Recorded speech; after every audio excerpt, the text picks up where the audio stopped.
தினம் நமக்கு மனசுக்குள்ள நமக்கு போயிட்டே இருக்கு. இது ஒரு இது சாதாரண விஷயம் கிடையாது. இதனுடைய வளர்ச்சி அப்படிங்கிறது நம்மளுக்கே நமக்கு தெரியாம ஒரு பாயிண்ட் ஆஃப் டைம்ல பார்த்தா நம்ம தொழில வளர்ந்துருப்போம். நமக்கே தெரியாம ஒரு பாயிண்ட் ஆஃப் டைம்ல இந்த தொழில் சம்பந்தமான அறிவும், தொழில் சம்பந்தமான நுட்பம் இது எல்லாமே நம்ம கத்திருப்போம். நமக்கே தெரியாது. டெய்லி ஒவ்வொரு நாளும் ஒவ்வொரு விஷயங்கள். இப்போ இது எப்படி சொல்லலாம்னா, ஒருத்தர் நகைக்கடை வச்சிருக்கிறாரு. பையன் காலேஜுக்கு போவாரு. காலேஜுக்கு போயிட்டு வீட்டுல போய் முகங்கால் கை கழுவிட்டு காஃபியை குடிச்சிட்டு டியூஷனுக்கு போக மாட்டாரு. நேரா நகைக்கடைக்கு போயிடுவாரு. ஏன்னா அப்பாவுக்கு சொன்ன விஷயம் அதுதான். தம்பி நீ டியூஷன் எல்லாம் போக வேண்டாம், காலைல ஸ்கூலுக்கு போ, சாரி காலேஜுக்கு போ. காலேஜ் முடிச்ச உடனே நேரம் கடைக்கு வந்து. அப்போ ஸ்கூல்ல இருந்தே அப்படி இந்த பிராக்டிஸ் உள்ள ஆளுகள் எல்லாம் நான் பார்த்துருக்கிறேன். அந்த மாதிரி ஆளுகள் நான் நிறைய பேரை சந்திச்சிருக்கிறேன், பழகிருக்கிறேன். அப்போ அவங்க என்ன பண்ணுவாங்கன்னா, நேரா கடைக்கு போயிடுவாரு. இந்த பையன் கடையில போய் உட்கார்ந்துருப்பாரு. அப்பா சேருக்கு பக்கத்துல ஒரு சேரை போட்டு உட்கார்ந்துருப்பாரு. அவ்வளவுதான். இவர் என்ன தொழில் படிச்சாரு, இந்த நாள்ல என்னெல்லாம் கத்துக்கிட்டாரு அப்படின்னு பேப்பர் பேனாவை கொடுத்து, எப்ப இன்னைக்கு என்னெல்லாம்ப்பா கத்துக்கிட்ட, எழுதுப்பா இல்ல சொல்லுப்பா அப்படின்னு சொன்னா அவருக்கு சொல்ல தெரியாது. ஆனா அதே மாதிரி அப்பா எப்ப இந்த பையனை நோட் பண்ணிக்கோ, இப்ப இந்த கஷ்டப்பட்ட அப்பா எப்படி பேசுற கொஞ்சம் கவனி அப்படி சொல்லி சொன்னீங்கன்னா அப்பாவும் அந்த பையனை ட்ரெயின் பண்ண பயிற்சி கொடுக்க மாட்டாரு. அப்பா அவர் பாட்டு வேலையை செஞ்சுட்டே இருப்பாரு. பையன் சுத்தி உட்காரத கவனிச்சுக்கிட்டே இருப்பாரு. அவ்வளவுதான். வர்ற கஸ்டமர்கிட்ட போற கஸ்டமர்கிட்ட அப்பா எப்படி ஹேண்டில் பண்றாரு, எப்படி நெகோசியேட் பண்றாரு, யாருக்கு கடன் கொடுக்காரு, யாருக்கு கடன் கொடுக்க மாட்டேங்காரு, யாருக்கு எவ்வளவு லிமிட்ல கடன் கொடுக்காரு, யாருக்கு எதுக்கு மேல கடன் கொடுக்குது, ரொம்ப சிரிச்சுட்டே ஆளை விடுங்க சாமின்னு யாரும் கையை தூக்கி அரசியல்வாதி கும்பிடும்போது கும்பிடு போட்டு போறாரு. இது எல்லாத்தையுமே பையன் அப்பா சொல்லி கொடுத்து இந்த பையனை நோட் பண்ணிக்க என்ன, இந்த பையன் நோட் பண்ணிக்க என்னன்னு அப்பா சொல்லி கொடுக்கறது இல்ல. சொல்லி கொடுக்காமலேயே தினம் தினம் பார்த்து பார்த்து பார்த்து பார்த்து பையன் படிச்சுக்கிட்டே இருக்காரு. காலேஜ் முடிஞ்ச உடனேயே பையன் கடையில ஃபுல்லா உட்கார்ந்துருந்தாரு. உட்காரும் போது அப்பா தொழிலை டெவலப் பண்ணதை விட பையன் அடுத்த கட்டத்துக்கு டெவலப் பண்ணுவார். வள்ளுவனுடைய கூற்றுப்படி தம்மிலும் தம் மக்கள் அறிவுடைமை அப்படின்னு சொல்லுவார். அந்த வகையில அந்த பையன் ஸ்கூல் லைஃப்ல இருந்து காலேஜ் லைஃப்ல இருந்து சாயந்தரம் டெய்லி கடையில உட்கார்ந்து அந்த பையன் கத்துக்கிட்ட விஷயம் என்பது அவனுக்கே தெரியாமலேயே இந்த தொழிலை எப்படி கொண்டு போகணும், எப்படி நடத்தணும், எப்படி நேர்த்தியா நடத்தணும், இதுல வரக்கூடிய சவால்கள் என்ன, சிக்கல்கள் என்ன, குழப்பங்கள் என்ன, வாடிக்கையாளர்கள் என்னென்ன வகையில வராங்க, மக்கள் எப்படி எப்படி இருக்கிறாங்க, இப்படி எல்லா விதமான அந்த தொழில் சம்பந்தமான அனைத்து விதமான விஷயங்களையும் அவர் கத்துக்கிறார். ஆனா இதுதான் நான் இன்னைக்கு இந்த பாயிண்ட் கத்துக்கிட்டேன்னு சொல்லி சொல்லி அப்பா சொல்லி கொடுக்கறது இல்ல, பையனும் அப்படி சொல்லி சொல்லி எடுத்துட்டு இருக்கிறது இல்ல. மாறாக ஒவ்வொரு நாளும் அவனுக்கு தன்னை அறியாமலேயே உள்ள போயிட்டு இருக்குது. அது போலதான் இந்த 5:30 செஷன்ல தினமும் உட்கார்ந்துட்டே இருக்கக்கூடிய ஆளுங்களுக்கு இன்னைக்கு என்ன கத்துக்கிட்டேன்னு ஒவ்வொரு நாளும் குறிப்பு எடுக்கலாம், எடுக்காமலே இருக்கலாம். அதை பத்தி பிரச்சனை இல்லை. அதாவது என்ன கத்துக்கிட்டு இருக்கோம் அப்படிங்கிற குறிப்பை சொல்லலாம். ஒரு பாயிண்ட் ஆஃப் டைம், ஒரு 6 மாசம், 3 மாசம் அல்லது 7 மாசம் அல்லது 8 மாசம் அல்லது 1 வருஷம்னு தொடர்ந்து இந்த 5:30 செஷன் இருக்கக்கூடிய டிஸ்ட்ரிபியூட்டர்களுக்கு அவர்களுக்கே தெரியாம அவர்கள் இந்த தொழிலினுடைய நிபுணர்கள்னா எக்ஸ்பர்ட்னு சொல்லுவோம், ஒரு எக்ஸ்பர்ட்டாக மாறுவாங்க. அவங்களுக்கே தெரியாது.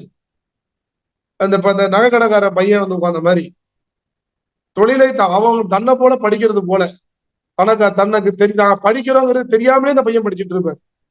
தனக்குள்ள விஷயங்கள் போகுதுன்னு தெரியாமலேயே போயிட்டு இருக்கோம்.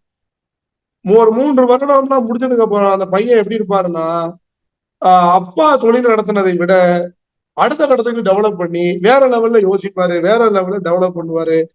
ஏன்னா ஹி இஸ் எக்ஸ்பர்ட், அந்த தொழிலுடைய எக்ஸ்பர்ட்டா மாறுது. அதுக்கு காரணம் தினம் தினம் உட்கார்ந்து. அது போலதான் நண்பர்களே, இந்த மார்னிங் 5:30 செஷன்ல தினம் தினம் உட்கார்ந்துகிட்டே இருக்கிறது நமக்கே தெரியாம நம்ம அந்த தொழில ஒரு நிபுணர்களாக மாறுவதற்கான அத்தனை விஷயங்களும் நமக்கு தெரியாமலேயே உள்ள போயிட்டே இருக்கும். இதுதான் இதுல நீங்க கவனிக்க வேண்டிய. அதனால இந்த செஷனை பொறுத்தவரையில நாமும் சரி, நம்ம அணியினர் உள்ளவங்களும் சரி, ஒருவேளை ஒரு செஞ்சாலே அதாவது உருப்படியா செய்யணும்பாங்க இல்லையா? உருப்படியான பெர்ஃபெக்ட், சரியா, நேர்த்தியா, விவரமா, அறிவு சார்ந்து, அறிவுடைமையோடு அப்படிங்கிற மாதிரி எல்லாம் வச்சுக்கலாம். தன்னுடைய அணியை, தன்னுடைய டீம்ல இருக்கக்கூடிய நபர்களை இந்த 5:30 மணியில் இணைப்பவர்கள் ஒரு பெரிய வேலையை வந்து முடிச்சிடுறாங்க. ஒரு பெரிய வேலை, ரொம்ப ரொம்ப பெரிய வேலையை வந்து அவங்க அசால்ட்டா முடிச்சுட்டு தூர போயிருந்தாங்கன்னு. என்னன்னா நம்ம தொழிலை பொறுத்த வரையில கவனிக்க வேண்டிய ஒரு விஷயம் என்னன்னாக்கா, எஜுகேஷன் அப்படிங்கிறது தான் முக்கியம்.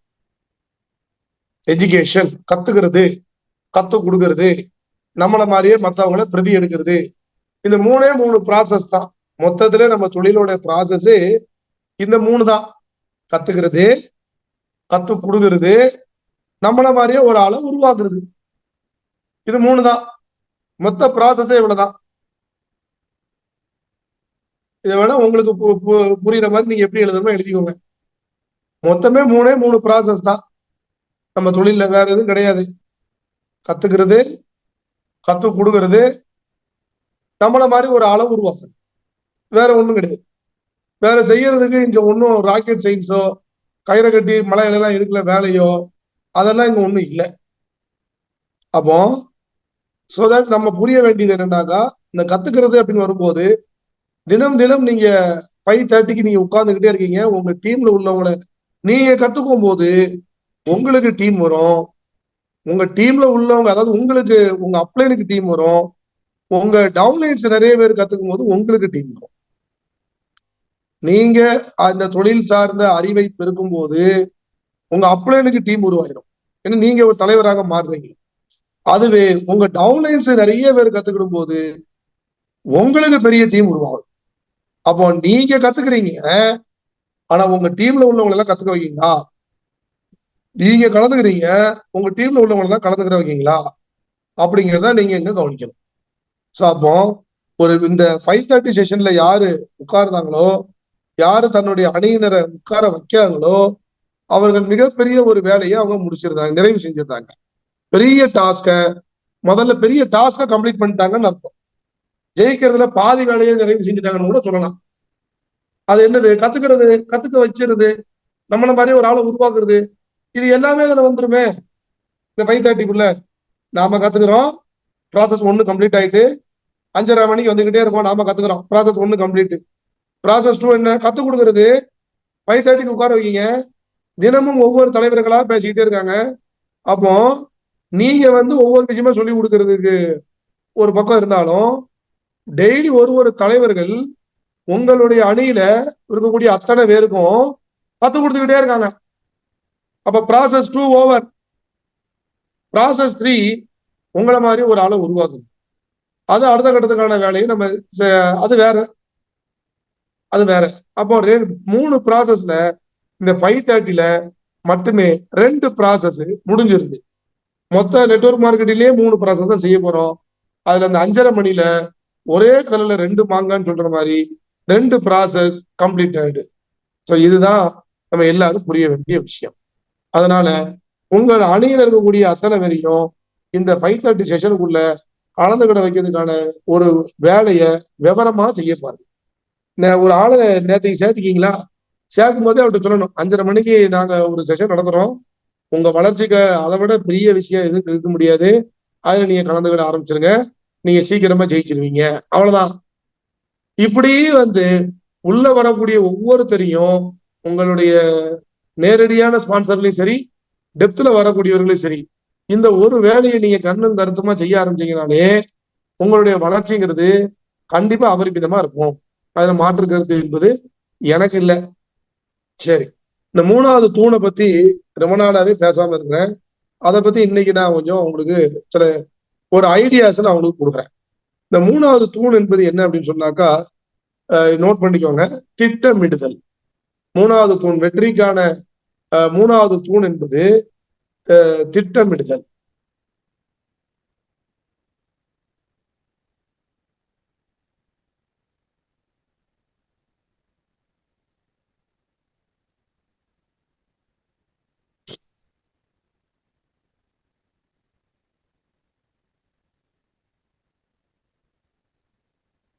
அப்ப திட்டமிடுதல் அப்படின்னா என்ன திட்டமிடுதல் அப்படின்னு வரும்போது என்னது அப்படின்னு பார்த்தா, நண்பர்களே, நம்ம தொழிலை பொறுத்தவரையில இங்க வந்து யாருக்கும் வேலை பண்ணல, யாருக்காகவும் யாரும் கீழே வேலை செய்யல, யாரும் முதலாளி, அதாவது நம்ம யாருக்கும் மேல முதலாளிங்கிறது கிடையாது. அதே மாதிரி இந்த தொழிலை வந்து நம்ம அப்ளைன் வந்து நமக்கு உதவுறதுக்கும் நம்ம தலைவர்கள் நமக்கு உதவுறதுக்கு தான் இருக்காங்க ஒழிய நம்ம வந்து அவங்களுக்கு கீழே செயல்படுறதுனால நம்ம யாரும் வேலைக்காரங்க கிடையாது. அதனால அவங்களும் நம்மகிட்ட ஒரு லிமிட்டுக்கு மேல சொல்ல முடியாது. எல்லாமே வந்து ஒரு பாலிசாவே தான் போகும். சார் இப்படி செஞ்சா நல்லா இருக்கும், மேடம் இப்படி செஞ்சா நல்லா இருக்கும், மேடம் இப்படி செய்யுங்க, சார் இப்படி செய்யுங்க, இப்படி பாலிசாவே தான் போகும் ஒழிய யாரும் என்ன பண்ண மாட்டாங்க, கட்டாயப்படுத்தவோ இல்ல ஒரு அதிகாரம் செலுத்தவோ ஆதிக்கம் செலுத்தவோ மாட்டாங்க. ஏன்னா நம்ம தொழில் என்பது வாலண்டியரி பிசினஸ். இந்த அவர்களாக மனமும் வந்து நான் இந்த வியாபாரத்தை செய்ய வந்திருக்கேன் அப்படின்னு வந்திருக்கிறதுனால யாரையும் கட்டாயப்படுத்த ஃபோர்ஸ் பண்ண முடியாது. அப்போ ஆட்டோமேட்டிக்கா இந்த திட்டமிடுதல் அப்படிங்கிற ரோல் தான் இங்க ரொம்ப முக்கியமா வருது. ஒவ்வொருத்தரும் அவர்கள் வெற்றி பெறுறதுக்கு. இப்போ வேலை பார்க்குற இடத்துலன்னா அங்க அந்த வேலை பார்க்குற நிறுவனம் ஒரு திட்டமிட்டு வச்சிருக்கும். இதெல்லாம் செய்யணும், வேலைக்கு சேர்ந்த ஆளுகளுக்கு நீங்க வந்து இதை செய்யுங்க, இப்படி செய்யுங்க, அப்படி செய்யுங்க அப்படின்னு ஒரு திட்டமிடுதல் இருக்கும். அதை நம்ம கையில கொடுத்து அவங்கள செய்ய சொல்லுங்கன்னு சொல்லிட்டு போயிடுவாங்க. அதை செஞ்சா அந்த வேலையில கண்டினியூ பண்ணுவாங்க, செய்யலைன்னா வேலையை விட்டு தூக்கிடுவாங்க, வேற ஆளை வச்சுக்கிடுவாங்க. அப்போ அங்கெல்லாம் வந்து திட்டமிடுதல் என்பது அந்த அந்த நிறுவனத்துக்கோ அந்த ஸ்தாபனத்துக்கோ வெற்றி பெறுவதற்கான இல்ல வருமானம் சம்பாதிப்பதற்கான விஷயத்தை உருவாக்கி வச்சுட்டு அதை இந்த வேலைக்கு சேரக்கூடிய ஆளுகளை செய்ய சொல்லுவாங்க, அதுக்கு தயார்படுத்துவாங்க, அவ்வளவுதான். ஆனா நம்ம தொழிலை பொறுத்தவரையில அப்படி இல்லை. இங்க இண்டிவிஜுவல் வெற்றி, உங்களுடைய தனிப்பட்ட வெற்றியை தான் நீங்கள் அடைய போறீங்க. உங்களுடைய வெற்றியில தான் நீங்க கவனமா இருக்க போறீங்க. அடுத்தது உங்களுடைய குழுவினுடைய வளர்ச்சியிலையும் வெற்றியிலையும் கவனமா இருக்க போறீங்க. அப்படி இருக்கும்போது இங்க யாருமே உங்களை வந்து ஃபோர்ஸ் பண்ணவோ இன்ஃபுளுன்ஸ் பண்ணவோ முடியாது, பண்ண மாட்டாங்க. அப்போ நீங்க தான் கவனமா என்ன பண்ணணும்னா, நான் என்ன செய்யணும், நான் எப்படி செய்யணும், நான் என்ன செய்யணும், எப்படி செய்யணும் அப்படிங்கிற அந்த திட்டமிடுதலுக்குள்ள நீங்க தான் கவனமா வர வேண்டியது இருக்கு. நீங்க தான் அந்த வேலையை பொறுப்புணர்ச்சியோட செய்ய வேண்டியது இருக்கு. அப்போ இந்த திட்டமிடுதல்ல என்ன கவனிக்க வேண்டியது இருக்கு அப்படின்னு பார்க்கும்போது, நம்ம தொழில்ல ஒரு பெரிய பிளஸ் வந்து அக்குமுலேட்டிவ் சிஸ்டம். நம்ம தொழிலோட மிகப்பெரிய மைனஸும் அதுதான். அப்ப என்ன, எப்படி சார் பிளஸ், எப்படி சார் மைனஸ் அப்படின்னா, மிஸ்டர் பாலி, நம்ம பாலி சார் வந்து எதுக்காக அந்த அக்குமுலேட்டிவ் கொடுத்துருக்காரு அப்படின்னு சொன்னாக்கா, மக்கள் வந்து அந்த வெற்றிங்கிறத அடைஞ்சே தீரணும், நகர்ந்து போனாலும் ஜெயிச்சிடலாம், ஓடி போனாலும் ஜெயிச்சிடலாம், யார் எப்படி போனாலும் ஜெயிச்சிடணும் அப்படிங்கிற ஒரு உழைப்பு வீண் போகக்கூடாது அப்படிங்கிற ஒரு காரணத்தை நல்ல ஒரு நோக்கத்தோடு அந்த அக்குமுலேட்டிவ் சிஸ்டத்தை வச்சிருக்காங்க. இது பாசிட்டிவான விஷயம்.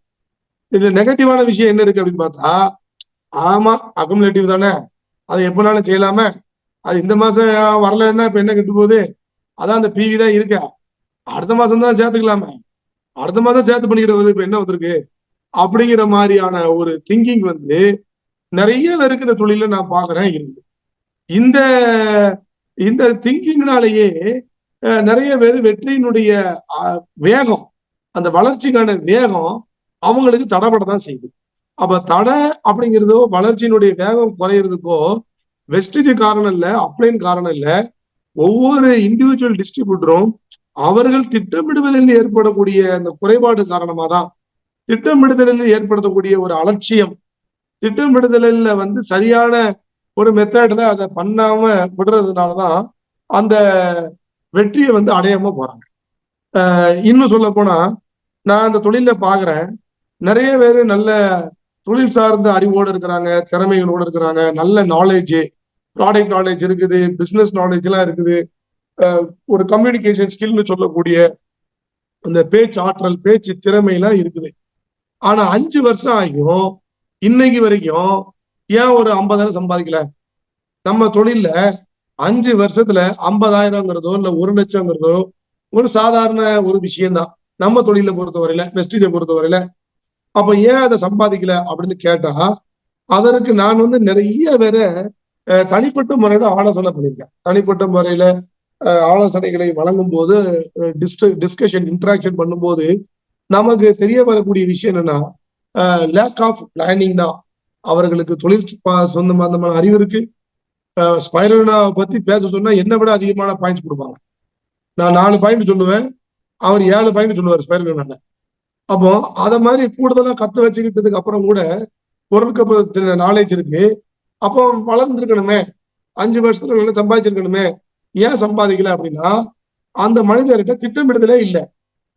இந்த மாசம் என்ன செய்யணும், அடுத்த 3 மாசத்துல என்ன செய்யணும், அடுத்த 6 மாசத்துல இதை செஞ்சே ஆகணும், அடுத்த 1 வருஷத்துல இதை செஞ்சே ஆகணும் அப்படின்னு ஒரு விடாப்பிடியான ஒரு தீர்க்கமான முடிவு முதல்ல இருக்கணும். முதல்ல ஒரு விடாப்பிடியான தீர்க்கமான முடிவு. இதை நோட் பண்ணிக்கோங்க. தீர்க்கமான முடிவு அப்படிங்கிறத நீங்க நோட் பண்ணிக்கணும். தீர்க்கமான முடிவுனா என்ன? நான் 1 வருஷத்துல 50,000 என் வருமானம் இருந்தே ஆகணும், அல்லது 1 வருஷத்துல 1,00,000 ரூபாய் இருந்தே ஆகணும் அப்படிங்கிறதா தீர்க்கமான முடிவு. நீ எப்படி வாங்குவேன் அப்படிங்கிறது அடுத்தது. யாராவது நீ எப்படி வாங்க போறீங்க அது அடுத்த கட்டம் சொல்லக்கூடியது. ஆனா நான் என்ன வாங்க போறேன், 1 வருஷத்துல எனக்கு என்ன பணம் வரணும் அப்படிங்கிற ஒரு தீர்க்கமான முடிவு என்கிட்ட இருக்கணும். அதே மாதிரி இப்ப யாரு இண்டிவிஜுவலா செய்யறாங்களோ அவங்க கிட்ட இருக்கணும். அப்ப அந்த தீர்க்கமான முடிவு அப்படிங்கறத மக்கள் எடுத்துக்காங்கன்னா ஏற்கல. செஞ்சுக்கலாம், நல்ல கம்பெனி, நல்ல பிசினஸ், நல்ல டீமு, நல்ல மக்கள், நல்ல அப்ளைனு, நல்ல டவுன்லைனு, நல்லா இருக்கு. இங்க இருக்கிறதே வந்துட்டு போறதே நல்லா இருக்கு. சும்மா ப்ரோக்ராமுக்கு சும்மா வந்துட்டு போறதே நல்லா தாங்க இருக்கு. ஆனா நல்ல இடங்க இது, அருமையா இருக்குங்க, என்ன பாசிட்டிவான மக்களுங்க, ஆனா சூப்பருங்க அப்படி சொல்லிட்டு எல்லா ப்ரோக்ராமுக்கும் அழகா வந்து உட்காரக்கூடிய மக்கள் இருக்கு. ஒரு ப்ரோக்ராம் விட மாட்டாங்க, எல்லா ப்ரோக்ராம்லயும் வருவாங்க, எல்லா ப்ரோக்ராம்லயும் டைரி பேனாவோட வருவாங்க, அழகா நோட் பண்ணுவாங்க. ஆனா இம்ப்ளிமெண்டேஷனுங்கிறதே இருக்காது. என்ன அருமையான தொழில், என்ன அருமையான மக்கள் அப்படின்ட்டு போவாங்க. அப்படியே அவங்க பாராட்டுல உச்சி விழுந்துரும். ஆனா வளர்ந்துட்டாங்கன்னா வளரல. ஏன் வளரல? அவர்கள்ட்ட ஒரு தீர்க்கமான முடிவே கிடையாது. நான் இவ்வளவு நாள்ல இவ்வளவு வாங்கிதான் ஆகணும், 1 வருஷத்துக்கு எனக்கு 50,000 வந்து ஆகணும் அப்படின்ற ஒரு தீர்க்கமான முடிவு அவங்க கிட்ட இருக்குமான்னா சத்தியமா சொல்றேன் இருக்காது. அப்படி தீர்க்கமான முடிவு இருந்துட்டுன்னா அவங்க அடுத்த கட்ட ப்ராசஸ்க்குள்ள போயிருந்தாங்க. நான் 1 வருஷத்துல 50,000 சம்பாதிச்சே ஆகணும்னு ஒரு தீர்க்கமான முடிவு எடுத்துட்டோம்னா அடுத்த கட்டம் நான் எப்படி யோசிக்க ஆரம்பிச்சிருவேன், இல்லைன்னா என்னோட மூளை எப்படி செயல்பட ஆரம்பிச்சிடும். 1 வருஷத்துல 50,000 வாங்கணும்னா அப்போ அதுக்கு எவ்வளவு பிவி வரணும், இப்படி யோசிக்கும். எவ்வளவு பிவி வரணும்? 5,000 பிவி வந்துட்டா 50,000 வந்துருமா? வராது. 10,000 பிவி வந்துட்டா 50,000 வந்துருமா? வராது. அப்போ ஒரு 20,000 பிவி வந்துட்டா 50,000 வருமா? வராது. அப்போ ஒரு 25,000 30,000 பிவி வந்துட்டா 50,000 வந்துருமா? 30,000 பிவில 50,000 வாங்கலாம். அதுல ஒரு 30,000 பிவில ஒரு 4 லைன் எல்ஓபியா இருந்தா, 3 லைன் எல்ஓபியா இருந்தா ஆட்டோமேட்டிக்கா 50,000 டச் பண்ணிடலாம். அப்போ எனக்கு 30,000 பிவி வரணும், அது ஒரு 3 லைன். 30,000 30,000 இல்ல 25,000 சில பேருக்கு வருவான்னு 25,000 அப்படின்னு கேட்கக்கூடாது, ஒரு இதுக்கு சொல்றேன். சோ தட் ஆனா 10,000 பிவில வர போறது இல்லை. சோ தட் அப்போ ஒரு 25,000 30,000 ஒரு 2 எல்ஓபியோ 3 எல்ஓபியோ நான் தொட்டுட்டோம்னு சொன்னாக்கா எனக்கு 50,000 இருக்குமா நான் தொட்டுருவேன். சரி, இது அடுத்த கட்டம். அப்ப நான் தீர்க்கமான முடிவு எடுத்திருக்கேன், 50,000 பணம். அப்ப எனக்கு அதுக்கு 50,000 பணம் 1 வருஷத்துல வரணும், எனக்கு 30,000 பிவி வரணும். 30,000 பிவில எனக்கு குறைஞ்சபட்சம் எனக்கு 3 லைன் எல்ஓபி இருக்கணும். 3 லைன் எல்ஓபி இருக்கணும்னா அடுத்த கட்டம் யோசிக்கணும். அப்ப அதுக்கான ஆளுங்க இப்ப என் ஃப்ரெண்ட் லைன்ல எத்தனை பேர் இருக்காங்க, என்ன மாதிரி பம்பரமா சுத்தக்கூடியவங்க அல்லது என்னை விடையும் பம்பரமா சுத்தக்கூடியவங்க என் ஃப்ரெண்ட் லைன் யாரு? நல்லா நோட் பண்ணிக்கோங்க. இந்த இடத்துல ஒரு பாயிண்ட் எனக்கு ஞாபகம் வருது, அதை பகிர்ந்துக்கிறேன். எப்ப உங்களுக்கு ஸ்பீடு வரும் இந்த பிசினஸ்ல அப்படின்னு கேட்டா, நீங்க ஸ்பீடா பண்றதுனால உங்களுக்கு ஸ்பீடு வராது. உங்க ஃப்ரண்ட் லைன்ஸோட ஸ்பீடு தான் உங்க ஸ்பீடு நிர்ணயிச்சு. உங்க ஃப்ரண்ட் லைன் ஸ்பீடா இருக்காங்க, நீங்க உங்க பிசினஸ் ஆட்டோமேட்டிக்கா ஸ்பீடா இருக்கும். அப்போ உங்க ஃப்ரண்ட் லைன், அப்ப நீங்க ஒண்ணு நினைக்கலாம், அப்போ என்ன வச்சு இல்லையா, ஃப்ரண்ட் லைனை வச்சுதானா? இல்ல, உங்களை வச்சுதான். உங்களை வச்சு இல்லைன்னு கிடையாது, உங்களை வச்சுதான் ஸ்பீடு. இந்த ஸ்பீடா உங்களை விட ஸ்பீடா பிசினஸ் பண்ணக்கூடிய கனவு இருக்கக்கூடிய, லட்சியம் இருக்கக்கூடிய, வேகமும் வெறியும் இருக்கக்கூடிய, உதாரணத்துக்கு ஒண்ணு சொல்றேனே, இப்ப நான் இருக்கிறேன், நான் இந்த தொழில 2 மணி நேரம் தான் ஒதுக்குறேன்னு வச்சு உதாரணம் சொல்றேன். 2 மணி நேரம் நான் அலாட் பண்றேன். எனக்கு மாசம் 50,000 சம்பாதிக்கணும்னு நினைக்கிறேன். ஆனா என் ஃப்ரெண்ட் லைன் ஒருத்தர் வாராரு, அவரு டெய்லி ஒரு நாள் அரை மணி நேரம் ஒதுக்குவாரு, ஒரு நாள் அரை மணி நேரம் ஒதுக்க மாட்டாரு, 3வது நாள் 1 மணி நேரம் ஒதுக்குவாரு, அப்புறம் ஒரு 3 நாள் ஒரு நேரமே கொடுக்க மாட்டாரு, அப்புறம் 7வது நாள் ஒரு அரை மணி நேரம் கொடுக்காரு. அவர் வெஸ்டில் எவ்வளவு சம்பாதிக்கணும்னு நினைக்கிறாருன்னா 5,000 ரூபாய் சம்பாதிக்கணும்னு நினைக்கிறாரு.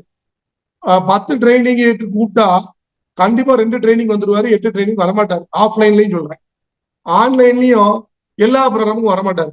சில ப்ரோக்ராம் வருவாரு, சில ப்ரோக்ராம் வரமாட்டாரு. இப்படி எனக்கு ஒரு ஃப்ரெண்ட் லைன் இருக்காங்க. இப்படி ஒரு ஃப்ரெண்ட் லைன் வச்சுக்கோங்க. இன்னொரு ஃப்ரெண்ட் லைன் இருக்கிறாரு. அவர் எப்படி இருக்கிறாரு, நல்லா கவனிங்க. இது வந்து ரொம்ப ஒரு முக்கியமான இடம், எல்லாரும் கொஞ்சம் நல்லா கவனிங்க. இது ஒரு நுட்பமான இடமும் கூட. இது இந்த இது புரிஞ்சுட்டுனா நீங்க இந்த கேம்ல ஜெயிச்சிருவீங்க, வெஸ்டேஜில் அழகா ஜெயிச்சிருவீங்க. இதை உங்களுடைய தாட் ப்ராசஸே மாறிடும், உங்களுடைய வெஸ்டேஜுடைய செயல்படும் திறனே மாறிடும், நீங்க சிந்திக்கிற விதமே மாறிடும். சிந்திக்கிற விதம் மாறும்போது செயல்படும் விதம் மாறும், செயல்படும் விதம் மாறும்போது ரிசல்ட் விளைவு வந்து மாறும். சிந்திக்கிற விதம் மாறினதுன்னா செயல்பாடு மாறும், செயல்பாடு மாறுனதுன்னா செயலுக்கான விளைவுன்னு ஒண்ணு இருக்கு. ஒவ்வொரு செயலுக்கும் ஒரு விளைவு இருக்கு. செயல்பாடு செயல் மாறும்போது விளைவு மாறுது. கிளியருங்களா? அப்போ முதல்ல இங்க இப்ப நான் சொல்லக்கூடிய விஷயத்த நல்லா கவனிக்கிற பட்சத்துல முதல்ல உங்களுடைய சிந்திக்கிற விதம் மாறும். என்ன அப்படின்னாக்கா, இப்போ ஒரு ஃப்ரெண்ட் லைனுக்கு உதாரணம் சொல்லிட்டேன். என்னோட இன்னொரு ஃப்ரெண்ட் லைனை கொண்டு வரேன். அவரு பார்த்தீங்கன்னு சொன்னாக்கா, ஒரு நாளைக்கு எனக்கு 2 மணி நேரம் தான் கிடைக்குது. நான் வேலைக்கு போயிட்டு சாயந்தரம் போல 6 மணிக்கு வீட்டுக்கு வந்து ஃப்ரெஷ் அப் ஆகி 7 to 9 தான் நான் வெஸ்டேஜ் பண்றேன். ஆனா இன்னொரு ஃப்ரெண்ட் லைன் எப்படி இருக்காருன்னா, அவர் வந்து 5 மணிக்கு வெஸ்டேஜ் செய்ய தொடங்கியிருந்தாரு, அல்லது 5:30க்கு தொடங்கியிருந்தாரு. 5:30க்கு தொடங்கி 10:30 வரைக்கும் செய்தார். 5 மணி நேரம் டெய்லி செய்தார். நான் 10 ட்ரைனிங் கூப்பிட்டோம்னா 10 ட்ரைனிங் வந்துருவாரு. அவருடைய ஏம், நான் 50,000 ஒரு வருஷம் சம்பாதிக்கணும்னு வச்சிருக்கேன், அவர் 50,000 சம்பாதிக்கணும்னு நினைக்கல, ஒரு வருஷம் எனக்கு 1 லட்சம் ரூபாய் வந்து ஆகணும் அப்படின்னு முடிவோட இறங்கியிருக்காரு. நான் 2 புக்கு படிக்க சொன்னேன், அவர் அந்த புக் 2 புக்கு ரெஃபரன்ஸ் கொடுத்து கடையில போய் வாங்கன்னு சொன்னேன். அவர் அந்த 2 புக்கையும் வாங்கிட்டு மேற்கொண்டு இன்னொரு 5 புக்கும் சேர்த்து வாங்கிட்டு வந்திருக்காரு, நெட்வொர்க் மார்க்கெட்டிங் புக்கை. அந்த கடைக்காரங்கிட்ட நான் சொல்லி கொடுத்த 2 புக்கையும் வாங்கிட்டு, இந்த தொழில வேற என்னெல்லாம் புக் இருக்கு, இந்த புக்கும் இந்த தொழில் சம்பந்தமான MLM புக்கு தானே, அப்ப அந்த 5 புக்கையும் சேர்த்து பில் போடுங்க. நான் 2 புக்கு தான் வாங்க சொன்னேன், படிக்க சொன்னேன். அவர் பார்த்தா 7 புக்கு படிக்க. நான் வந்து 2 மணி நேரம் ஒதுக்குனா போதும் நான் செஞ்சுட்டு இருக்கேன், எனக்கு அவ்வளவுதான் முடியுது. அவர் டெய்லி 5 மணி நேரம் ஒதுக்கிட்டு இருக்கு. நான் ஏதாவது ஒரு சில நாள் ஒதுக்க முடியாம கூட போகுது, அவர் ஒரு நாளும் ஒதுக்காம போகவே மாட்டாரு. இப்படி ஒரு ஃப்ரெண்ட் லைன் எனக்கு இருக்கு. இப்ப 2 ஃப்ரெண்ட் லைன் சொல்லிட்டேன். ஒருத்தர் ஏன்னு வச்சுக்கோங்க, ஒருத்தர் பின்னு வச்சுக்கோங்க. இந்த ஏங்கிறவரு யாரு அப்படின்னு சொன்னாக்கா, இப்ப நான் சொன்ன இந்த 2வது சொன்ன கேஸ் ஏங்கிறவரு இப்படி வச்சுக்கணும். ஏ அப்படின்னு யாரு அப்படின்னு சொன்னாக்கா, 5 மணி நேரம் ஒர்க் பண்ணக்கூடியவரு, ஒரு வருஷத்துல 1 லட்சம் ரூபாய் வாங்கணும்னு நினைக்கிறவரு. அதாவது என்ன விட நேரம் அதிகமா ஒர்க் பண்றாரு. என்னுடைய ஏம் ஒரு வருஷத்துல 50,000 இருக்கு, அவருடைய ஏம் 1 லட்சமா இருக்கு. நான் 2 மீட்டிங் பண்ண சொன்னா அவர் 7 மீட்டிங் பண்ணி வைக்கிறாரு. நான் ஒரு 4 ட்ரைனிங் வர சொன்னா அவர் 4 ட்ரைனிங் வந்துட்டு அடிஷனலா ஏதாவது இருக்குதான்னு கேக்குறாரு. இத மாதிரி ஒரு பர்சனாலிட்டியா இருக்கிறாரு. 2 புக்கு படிக்க சொன்னா 7 புக்கு வாங்கி படிக்காரு. இத மாதிரி ஒரு ஆளுமையா அவர் இருக்கிறாரு. இவர் வந்து ஏ. பி வந்து எப்படி இருக்கிறாரு, நான் 2 மணி நேரம் ஒதுக்குறேன், பி வந்து அரை மணி நேரம் ஒதுக்குறாரு. 2வது நாள் அதுவும் ஒதுக்கல, 3வது நாள் அரை மணி நேரம் ஒதுக்குறாரு. அடுத்த 3 நாள் 2 நாள் ஏற்கனவே அரை மணி நேரம் ஒதுக்குனதுனால அடுத்த 3 நாள் ரெஸ்ட் விட்டாரு. 6வது நாள் பிசினஸ் பண்ணணும். 6வது நாள் கேலண்டரை பார்க்காரு, அவர் ராசி பலன்ல இன்னைக்கு வந்து தோல்வின்னு இருக்கு. அப்ப பாக்காரு, இன்னைக்கு நம்ம யாரையா ஸ்பான்சர் பண்ண போனா கண்டிப்பா தோல்விதான், ராசி பலன் இன்னைக்கு தோல்வின்னு போட்டிருக்கா, அதனால நம்ம இன்னைக்கு எதுவும் யார்ட்டையும் பேச வேண்டாம் அப்படின்ட்டு 6வது நாள் யார்ட்டையுமே பேசல, ப்ராடக்ட் கூட பேசல, பிசினஸும் பேசல, எதுவுமே செய்யல, விட்டுருந்தாரு. இத மாதிரி ஒரு ஆளாக இருக்கிறாரு. 2 புக்கு படிக்க சொன்னா படிப்பேன் சார், வாங்குறேன் சார், வாங்கணும் சார், அந்த பக்கமா போவே இல்லை பாருங்க, அந்த புக்கு கடை பக்கமா போவே இல்லை, போகும்போது வாங்கிக்கிறேனே, இப்படி இருக்கிறாரு. இது ஒரு ஃப்ரெண்ட் லைன். இந்த 2 ஃப்ரெண்ட் லைன்ல எந்த ஃப்ரெண்ட் லைன் எனக்கு வேகமா வளருவாரு?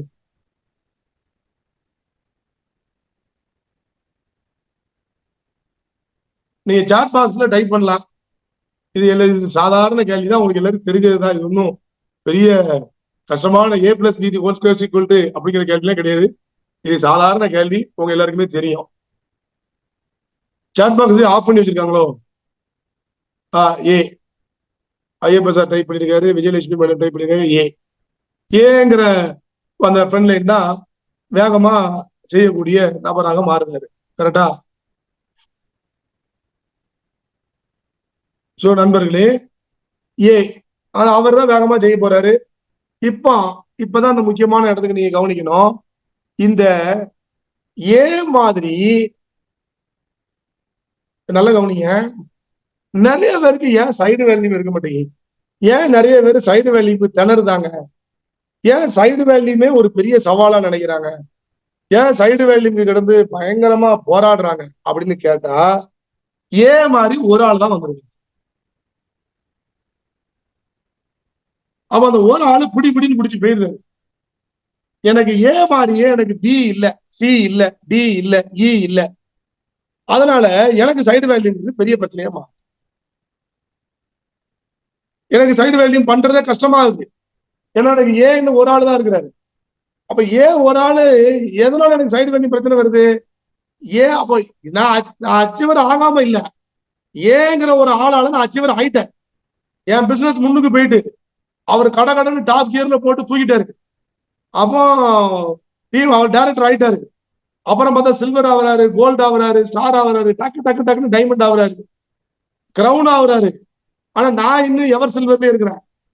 ஒரு முறை சில்வர் ஆன அடுத்த மாதம் அதை மெயின்டைன் கூட பண்ண முடியல. அது பேர் எவர் சில்வர்.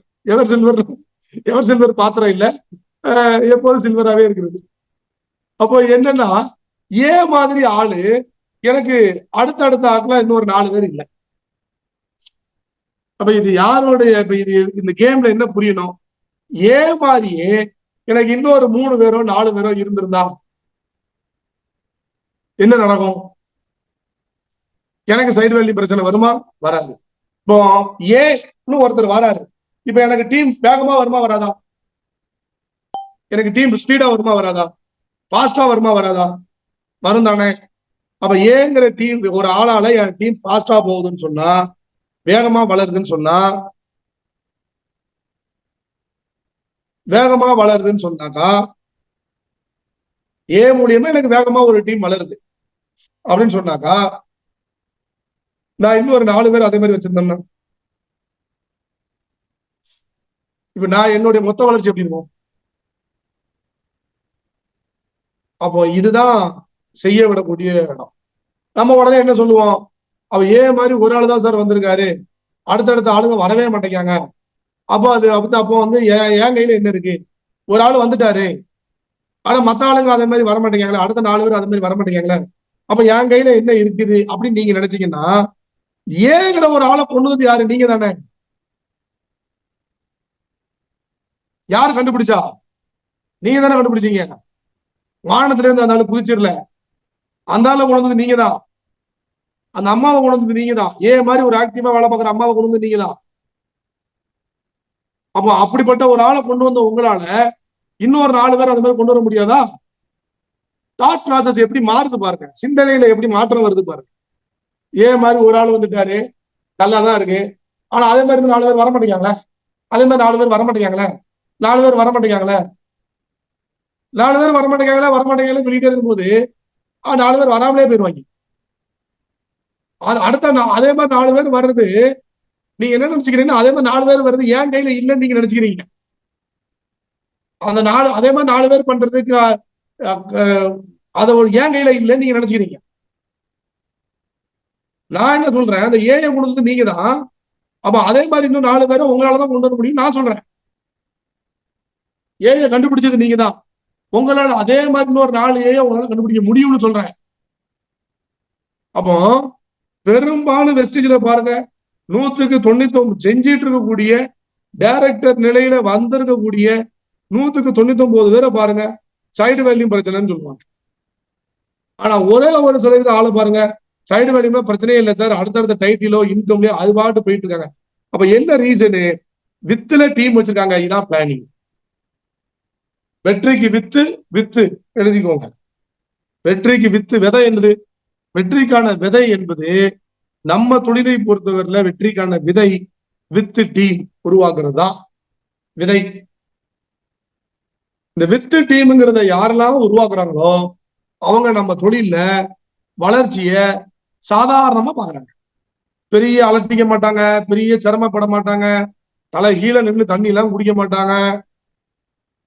சரிங்களா? அசால்ட்டா அச்சீவ் பண்ணிட்டு போயிட்டு இருப்பாங்க. பெரிய சிரமம் எல்லாம் படவே மாட்டாங்க. யாரு? வித்துல டீம் வச்சிருக்க. அப்ப அந்த பிளானிங்ல வித்துல டீம் கொண்டு வரணுங்கிறதே ஒரு பிளானிங் தானே. நான் அதிகப்படியான ஃப்ரண்ட் லைன்ஸை கொண்டு வரணுங்கிறது ஒரு திட்டமிடுதல் தானே. நான் ஒரு 4 பேர் 5 பேரை ஸ்பான்சர் பண்றேன்னா எனக்கு ஒரு ஏ கிடைச்சிடும். அடுத்த ஒரு 3 பேரையோ 5 பேரையோ நான் ஸ்பான்சர் பண்ணா அதுல இன்னொரு ஏ எனக்கு கிடைச்சிடும். ஆனா அதை பண்ண மாட்டாங்க.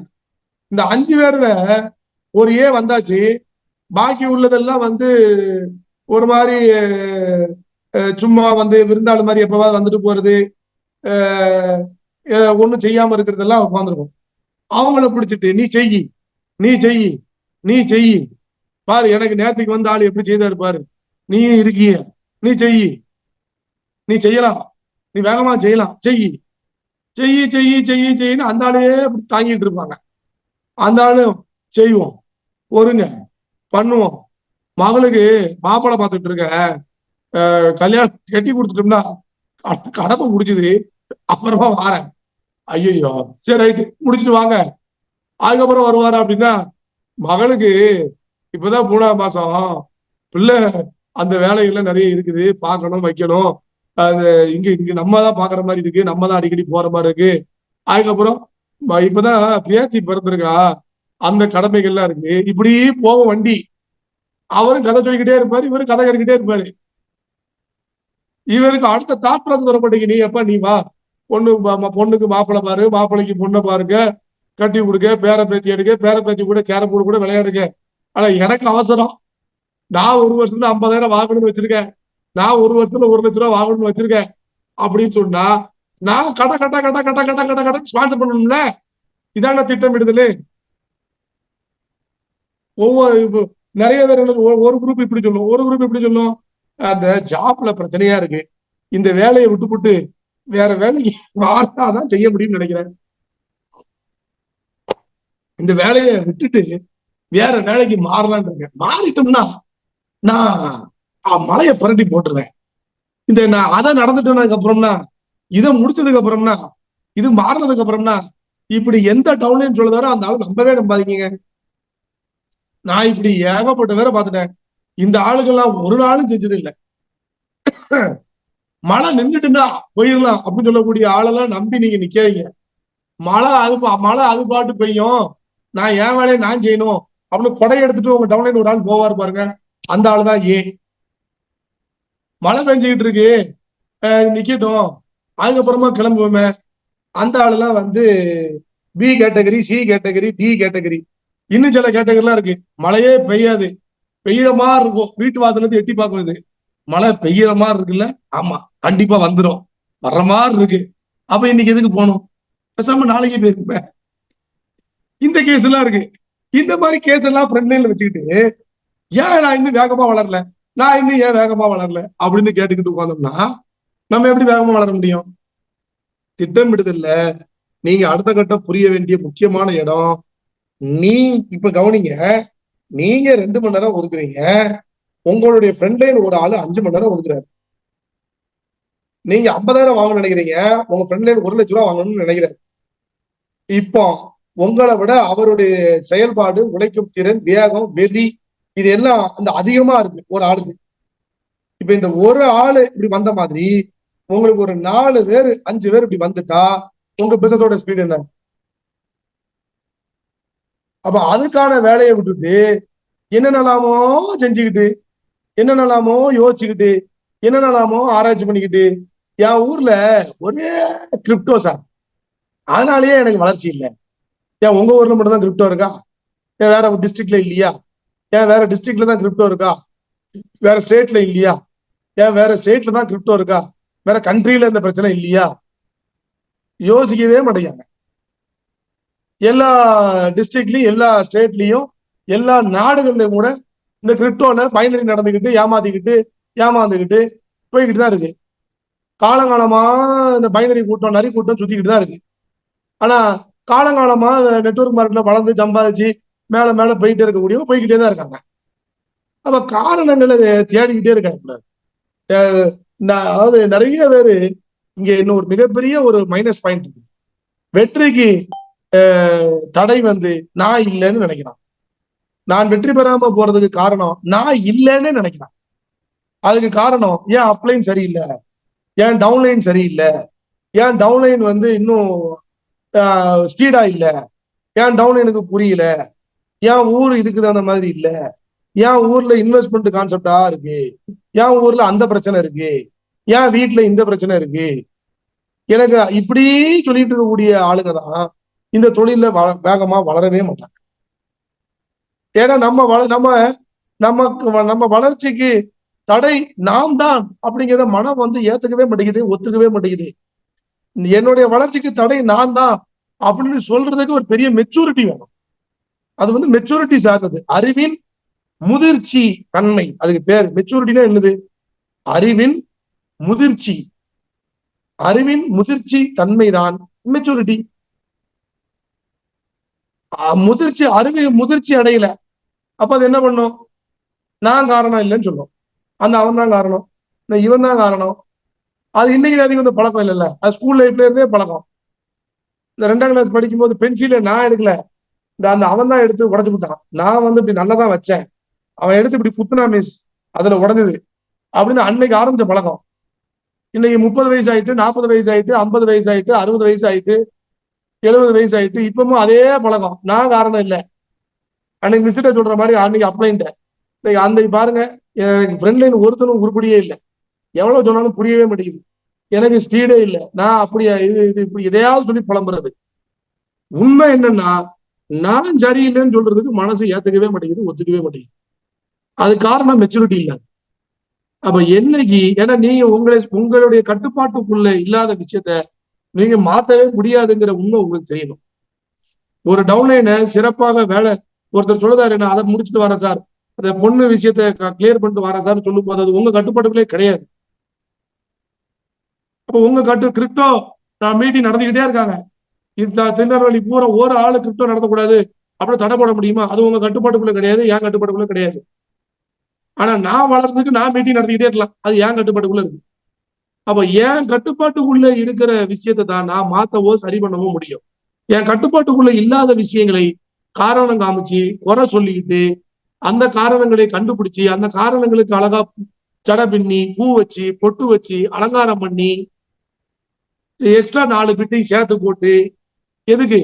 என் கட்டுப்பாட்டை மீறின விஷயங்களுக்கு காரணங்கள் சொல்லும் போது இவ்வளவு விஷயத்தையும் சேர்த்து அது அழகுபடுத்துறது, அந்த காரணங்களுக்கு மெருகேத்துறது. சோ நண்பர்களே, இதெல்லாம் பண்ணும்போதுதான் அந்த தொழில நம்ம வளராமலே போயிடும். வளர்ச்சியினுடைய வேகங்கிறது நின்றது. நீங்க வளர்றதுக்கு நீங்க மட்டும்தான் காரணம். நீங்க வேகமா வளரணுமா, அதுவும் நீங்க தான். அப்ப எனக்கு ஏங்கிற ஒரு ஆளு வேகமா செய்தவரை நான் கண்டுபிடிச்சேன், நான் தான் அதே மாதிரி இன்னும் 4 பேரை கண்டுபிடிக்கணும். கண்டுபிடிச்சிட்டோம்னா நான் வேகமா வளர போறேன். அப்ப அதை கண்டுபிடிக்கிறதுக்கான வேலையில நான் தான் இறங்கணும். ஏன்னா ஏங்கிற மாதிரி வேகமா வேலை செய்யக்கூடிய ஆளை நான் தான் கொண்டு வந்தேன்.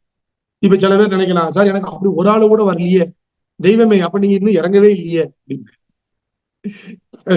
இந்த செஷன்ல இருக்கக்கூடிய சில பேர் நினைக்கலாம், எனக்கு அப்படி ஒரு ஆளு கூட இல்லையே, யாரு இந்த ஏன்னு ஒரு ஆளு வேகமா செய்யக்கூடிய ஒரு ஆளையா சொல்றாரு, எனக்கு அப்படி ஒத்தாளு கூட இல்லையே அப்படின்னு சொன்னா மன்னிச்சுக்கோங்க, நான் அப்படி சொல்றதுக்கு, நீங்க இன்னும் இறங்கவே இல்லை, நீங்க இன்னும் கரையிலேயே நிக்கீங்க, காலையே இன்னும் நினைக்கல.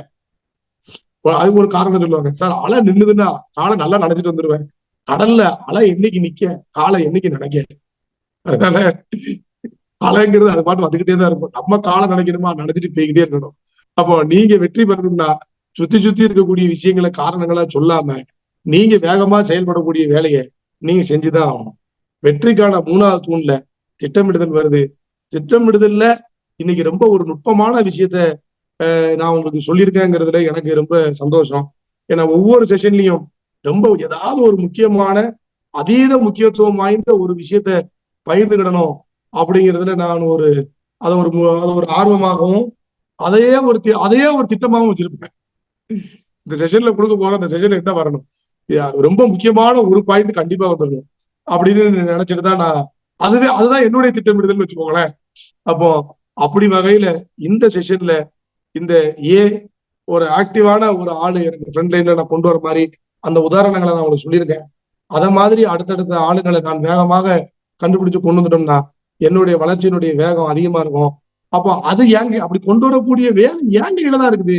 அது என் அப்ளைன் கையில இல்ல, அது என் டவுன்லைன் கையிலையும் இல்லை, அதுவும் என் கையில தான் இருக்கு. அப்படிங்கிற அந்த பொறுப்பை உணர்ந்து செயல்படுங்கள். கிரேக்கத்துல ஒரு ப்ராவர்ப் உண்டு, you are responsible for what you ஆர்னு சொல்லுவாங்க. நீங்க எப்படி வாழ்றீங்க, எப்படி ஜெயிக்கிறீங்க, எப்படி வளர்றீங்க அப்படிங்கிறதுக்கு நீங்க மட்டும்தான் பொறுப்பு. வேற யாருமே பொறுப்பாக இருக்க முடியவே முடியாது. கணவன் மனைவியை கூட சொல்லாதீங்க, மனைவி கணவன் கூட சொல்லாதீங்க. நீங்க வேகமா வளரணும்னா அதுக்கு நீங்க தான் பொறுப்பு. ஏன்னா அந்த கிரேக்கத்தினுடைய ப்ராவர்பே அதான், you are the responsible for what you are. அதனால அப்படின்னு காரணமா சொல்லாதீங்க, டவுன்லைனையும் காரணமா சொல்லாதீங்க. எல்லாருமே உங்களுக்கு ஒத்தும் உதவியும் செய்வதற்கான ஆளுங்களாக தான் இருக்கிறாங்க. ஆனா உங்களுடைய செயல்பாடு என்பது எந்த அளவுக்கு ஆர்வத்துடனும் அர்ப்பணிப்புடனும் வேகத்துடனும் சரியான திட்டமிடுதலுடனும் இருக்கிறதோ அதை பொறுத்தான் உங்களுடைய வளர்ச்சியும் வேகமும் இருக்கும். இந்த திட்டமிடுதல்ல இன்னும் நிறைய விஷயங்களை நான் உங்களுக்கு பேச வேண்டியிருக்கு. இன்னும் எளிமையான உதாரணங்களோடு ஒரு திட்டமிடுதல்னா எப்படி எப்படிலாம் இருந்தா அது சரியான திட்டமிடுதல் அப்படிங்கிறத நான் அடுத்த செஷன்ல உங்களுக்கு நான் பகிர்ந்துக்கிறேன். பல உதாரணங்களோடு நான் பகிர்ந்துக்கிறேன். அதனால இப்போதைக்கு இந்த செஷனை நான் என்னுடைய உரையை நான் நிறைவு செய்யறேன். இன்னைக்கு கேட்ட விஷயங்கள்ல ரொம்ப ரொம்ப முக்கியமான ஒரு தகவலாக உங்களுக்கு இன்னைக்கு கிடைச்சிருக்கிறது. உங்களுக்கு தெரியும், நாம சொன்ன ஒரு முக்கியமான பாயிண்ட் அது ஒரு நுட்பமான பாயிண்ட், நம்ம தொழிலினுடைய ஒரு எக்ஸ்பர்ட்டுக்கான ஒரு பாயிண்ட் அதுதான். அதனால அதை நீங்க ஒவ்வொருத்தரும் மனசுல இந்த பசுமரத்தை ஆணியில பதிய வைக்கிற மாதிரி பதிய வச்சுட்டு உங்களுடைய செயல்பாடுகளை நீங்கள் தினம் தினம் தொடங்கினீங்கன்னாக்கா அதை மனசுல வச்சுட்டே உங்களுடைய தேடுதல் இருந்ததுன்னா டெஃபினட்டா உங்களை சுத்தி தான் அந்த ஆளுங்க இருக்காங்க. நான் சொன்னதை மனசுல வச்சுக்கிட்டே தேடுங்க, உங்களை சுத்தி தான் ஆளுங்க இருக்காங்க. கண்டிப்பா நீங்க தேடக்கூடிய ஆளுங்க செவ்வாய் கிரகத்திலேயோ புதன் கிரகத்திலேயோ இல்ல, நம்ம கிரகத்துல நம்ம ஊர்ல நம்ம ஊரை அல்லது நம்ம மாவட்டத்துல அல்லது நம்ம மாவட்டத்தை சுத்தி சின்ன சின்ன ஊர்கள்ல இங்கேயோ தான் உட்கார்ந்துருக்காங்க. அவங்க நீங்க மனசுல உங்கள் சிந்தனையில் மாற்றம் வந்தால் உங்கள் செயலில் மாற்றம் வரும், உங்கள் செயலில் மாற்றம் வந்தால் உங்கள் விளைவில் நிச்சயமாக மாற்றம் வரும். வாழ்க வளமுடன். All the very best. Thank you so much. ரொம்ப ரொம்ப சூப்பர் சார். உண்மையிலே நீங்க சொன்ன அந்த திட்டமிடுதல், அதாவது திட்ட வட்டமாக இருந்தால் நாம் சகாராவிலும் சந்தனம் பயிரிடலாம் என்று அழகா சொல்லியிருக்கீங்க. உண்மையிலே ஒருவருடைய வெற்றிக்கு காரணம் அவருடைய சரியான திட்டமிடல், அவருடைய தோல்விக்கு காரணம் அவருடைய சரியான திட்டமிடல் காரணம்னு சொல்லியிருக்கீங்க சார். ரொம்ப சூப்பரா இருந்துச்சு. நிறைய எக்ஸாம்பிள் சொல்லி சொன்னீங்க. உண்மையிலே நீங்க 350 பேர் நம்மளுடைய சூழல் அட்டன் பண்ணியிருக்கிறாங்க. அந்த 350 பேருக்கும் திட்டமிடலுடைய ஒரு முக்கியத்துவத்தை நீங்க பொறுக்கி வச்சிருக்கீங்க சார். மனதார வாழ்த்துக்கள், பாராட்டுகள். நன்றி சார். நன்றி சார். நன்றி சார். ஒரு முக்கியமான விஷயம் சார், சாரி, நம்ம நிறுவனம்